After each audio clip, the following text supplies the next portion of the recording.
Hello my dear friends, welcome to my YouTube channel. आज के इस क्लास में हम डिस्कस करेंगे एओसी के रिक्रूटमेंट के हिसाब से जो फायरमैन और ट्रेड्समैन मेट की पोस्ट आई है उसके लिए वोकैब।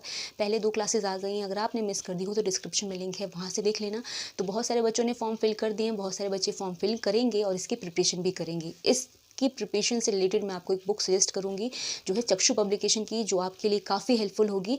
आप अगर इस एग्ज़ाम की प्रिपरेशन कर रहे हो तो आपको एग्ज़ाम का पैटर्न समझाया गया है, प्रीवियस ईयर के क्वेश्चन किस तरीके से आए गए हैं, बहुत सारे प्रैक्टिस सेट है इस बुक के अंदर।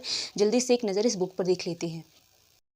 तो ये है चक्षु पब्लिकेशन की एओसी के लिए बनाई गई स्पेशल बुक, जिसके अंदर प्रीवियस ईयर के बहुत सारे क्वेश्चन दिए गए हैं। सबसे पहले आप इसका इंट्रोडक्शन ही देखिए। इंट्रोडक्शन में सबसे पहले इसका डिटेल सिलेबस दिया गया है, एग्जाम का टाइमिंग, मार्किंग स्कीम सब कुछ समझाया गया है। फिर सारे ही प्रैक्टिस सेट दिए गए हैं और जिसको आप सॉल्व करके प्रीवियस ईयर में कैसे क्वेश्चन आए हैं उसको देख के सीख के बहुत अच्छी तरीके से अपनी प्रिपरेशन को कर सकते हैं। तो एक नज़र जल्दी से इस बुक पर देख लेते हैं।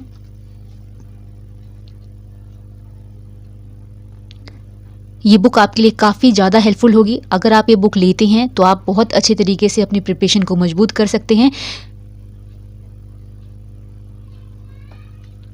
इसमें रीजनिंग, इंग्लिश, मैथ्स, जितने भी सिलेबस का पैटर्न है सबको समझाया गया है मार्किंग स्कीम के साथ में।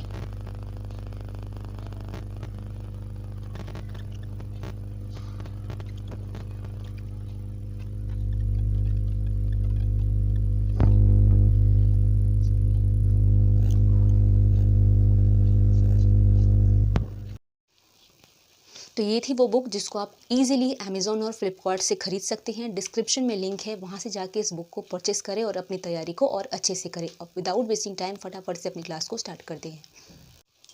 सो my dear friends, AOC recruitment जो आपकी ट्रेड्समैन मेट और फायरमैन की है वो क्या आपकी 3rd क्लास है। फर्स्ट जो वर्ड है वो है आपका ग्रज। कभी भी ग्रज आए इसका मतलब होता है एनवी, ये जिसको इलविल कहते हैं। जैसे बोलते हैं ना, हम किसी से उसको नापसंद करते हैं या द्वेष रखते हैं, या जैसे बोलते हैं ना कि किसी को नफरत करते हैं, तो ग्रज कहलाता है, जिसको हम एनवी बोल सकते हैं, इलविल बोल सकते हैं। और इससे थोड़ा बड़ा वर्ड बोले तो रिलक्टेंट बोलते हैं, जो कि इसके लेवल का नहीं है, लेकिन रिलक्टेंट भी इसका एज अ सिनोनिम हम यूज़ करते हैं। ग्रज वर्ड को हम बोलते हैं इलविल, या आप बोल सकते हो एनवी, या आप हेट करना कह सकते हैं, या जेलस भी बोल सकते हैं, जिसको हम क्या बोलते हैं, द्वेष, या तो जैसे बोलते हैं ना कि नफरत, डा, ईर्ष्या, ये सारे वर्ड ग्रज के लिए यूज़ करते हैं। जो दूसरा वर्ड है वो है आपका मॉक। मॉक का मतलब क्या होता है, एक मॉक होता है ना, जब हम किसी भी एग्जाम की प्रिपरेशन करते हैं तो मॉक टेस्ट देते हैं, अपना देखते हैं कि हमारा लेवल क्या है, कितनी तैयारी हो रही है। मॉक का दूसरा मतलब होता है किसी का उपहास करना, हंसना, जिसको हम लाफ कहते हैं, स्नीयर कहते हैं, डिराइड कहते हैं। बट ये जितने ये जो वर्ड है ना वो बड़े लेवल के हैं। मॉक कभी ऐसा वर्ड है, इसका मतलब आप समझ लेना हंसना या किसी का उपहास के लिए है, जिसको हम आप एज अ सिनोनिम लाफ कह सकते हैं या स्नीयर कह सकते हैं, जिसका मतलब है उपहास या हंसी उड़ाना, किसी का भी मजाक उड़ाना, उस पे ताना मारना, मॉक करना कहलाता है। नेक्स्ट है आपका फ्रेल। एंड फ्रेल मीन्स जो चीज़ें बहुत पतली हो, बहुत कमज़ोर हो, बहुत जिसको वीक, स्लिम, थिन, बहुत ही फ्लिम्सी टाइप की हो, वो फ्रेल कहलाती है। ठीक है, तो फ्रेल कभी भी आए इसका मतलब क्या होता है, स्लिम होना, बहुत ज़्यादा वीक होना, जिसको हम फ्लिम्सी भी कहते हैं, बहुत ज़्यादा दुर्बल जिसको बोलते हैं, या बहुत ज़्यादा पतला दुबला बोलते हैं।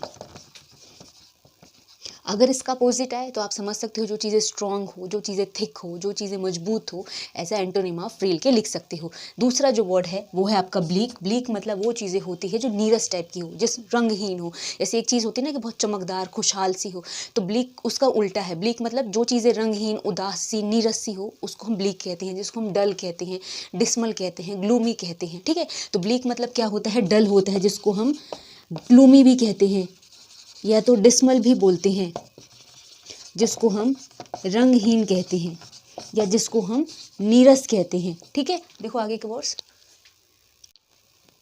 सो माय डियर फ्रेंड, जो नेक्स्ट वर्ड है वो है थ्रिफ्टी। थ्रिफ्टी मतलब जो चीज़ें सस्ती हो ना, जैसे बोलते हैं चीप होना, इनएक्सपेंसिव होना, उसको हम थ्रिफ्टी कहते हैं।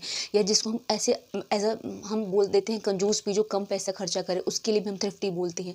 अगर थ्रिफ्टी वर्ड है इसको आप क्या बोल सकते हैं, जो चीज़ें चीप हो या इनएक्सपेंसिव हो, मतलब जो चीज़ें कम पैसे की हो या जिसको हम सस्ती है, उसको हम बोलते हैं थ्रिफ्टी। थ्रिफ्टी को हम कंजूस भी बोलते हैं, इसको फ्रूगल भी बोलते हैं। बट वैसे वो सारे जो वर्ड्स हैं वो आपके एसएससी, सीएचएसएल, सीजीएल के लेवल के हैं। ये तो 10th के उस पे है, तो छोटे छोटे वर्ड्स आप याद रखोगे तो आराम से कर लोगे, ठीक है। नेक्स्ट है इनएप्ट होना। इनएप्ट मतलब क्या होता है, मतलब जैसे उसके योग्य ना होना, किसी भी चीज़ के योग्य ना होना, उसके पास कोई एक्सपर्ट ना होना या फिर कोई ऐसी कला ना होना, अनफिट होना इनएप्ट कहलाता है, जिसको हम क्या बोलते हैं, अनफिट, या फिर आप बोल सकते हो नॉट एक्सपर्ट, ठीक है, जिसको हम बोलते हैं अयोग्य होना, किसी भी चीज़ के लिए अयोग्य होना। नेक्स्ट है आपका हेपलेस। एंड हेपलेस मतलब जिसको बोलते हैं दुर्भाग्य, जैसे अनलकी, अनफॉर्चुनेट, वैसे बोलते हैं। एक तो होता है ना लकी होना, बहुत सौभाग्यशाली होना, और एक होता है अनलकी मतलब दुर्भाग्यशाली, तो हेपलेस उसी को बोलते हैं,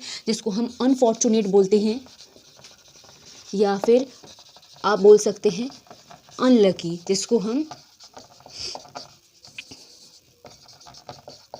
दुर्भाग्यशाली बोलते हैं, ठीक है। नेक्स्ट है गिग्नेटिक। एंड गिग्नेटिक मतलब बहुत बड़ा ही साइज़ में हो, जिसको ह्यूज कहते हैं, जाइंट कहते हैं, वेरी बिग कहते हैं, या वेरी बिग साइज़ कहते हैं, जिसको हम क्या बोलते हैं, विशाल, ठीक है। तो गिग्नेटिक मतलब होता है ह्यूज, या जिसको हम जाइंट बोलते हैं, जिसको हम बहुत बड़ा या विशाल कहते हैं, ठीक है। देखो आगे के words. So my dear friend, जो नेक्स्ट वर्ड है वो है बसल। बसल मतलब होता है जल्दबाजी, जिसको बोलते हैं ना बहुत तेज़ी से कोई काम करना, हरी फास्ट, जिसको बोलते हैं बसल कहलाता है, ठीक है। तो बसल मतलब होता है जिसको हम फास्ट कहते हैं, बहुत ज़्यादा हरी बोलते हैं, जिसको बहुत तेज़ी में बोलते हैं, तेज़ या बहुत तेज़ी में, जैसे होता है ना कि क्विकली, कोई भी चीज़ क्विकली जिसको बोलते हैं वो बसल कहलाता है। अगर इसका अपोजिट बोले तो जो चीज़ें स्लो हो उसके लिए यूज़ करते हैं। नेक्स्ट जो वर्ड है वो है ऐड। एंड ऐड मतलब होता है किसी की सहायता करना, हेल्प करना, असिस्टेंस करना, ऐड कहलाता है।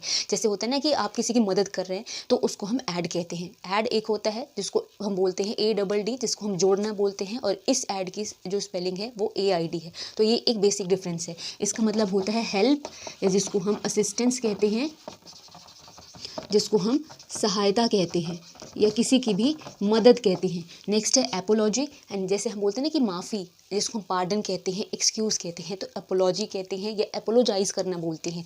एपोलॉजी मतलब माफ़ी या क्षमा है, जिसको हम क्या कहते हैं, एक्सक्यूज़ करना, या पार्डन करना, या फॉरगिव करना, जिसको हम माफ़ी कहते हैं या तो क्षमा कहते हैं, ठीक है। इसका अपोजिट, जब हम किसी को पनिश कर दें या उसको हम सज़ा दे दें तो वो इसका अपोजिट होता है। नेक्स्ट है आपका कैविटी। जैसे आपने सुना होगा कैविटीज़ हो जाएंगी। कैविटी मतलब गड्ढा होता है, जिसको होल कहते हैं, डेप्थ कहते हैं। कैविटी मतलब गड्ढा, ठीक है। तो कैविटी को हम क्या बोलते हैं, डेप्थ बोलते हैं, होल कहते हैं, जिसको हम गड्ढा कहते हैं, ठीक है। देखो आगे के वर्ड्स।